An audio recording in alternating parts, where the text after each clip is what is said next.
దేవదూత ఒక పాదము సముద్రం మీద, మరొక పాదం భూమి మీద పెట్టి ఎందుకు నిలబడ్డాడు? ప్రకటన గ్రంథం 10వ అధ్యాయంలో యోహాను ఒక బలవంతుడైన దూతను చూశాడు. ఆయన మేఘాన్ని ధరించాడు. ఇంద్రధనస్సు అతనికి కిరీటం వలె ఉంది. అతని ముఖము సూర్యుని వలె ఉంది.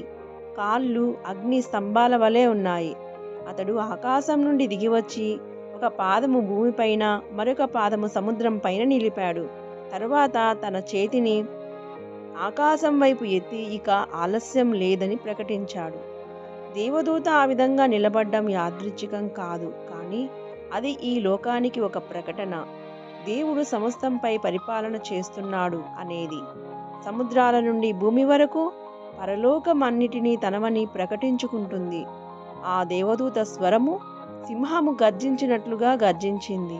ఆపై 7 ఉరుములు ఉరిమాయి. అయితే యోహాను వాటిని వ్రాయబోచుండగా ఒక స్వరం ఇలా అంది: దీనిని ముద్రించు, వ్రాయవద్దు, ఎందుకంటే కొన్ని రహస్యాలు ఇప్పటికీ దేవునికే చెందుతాయి.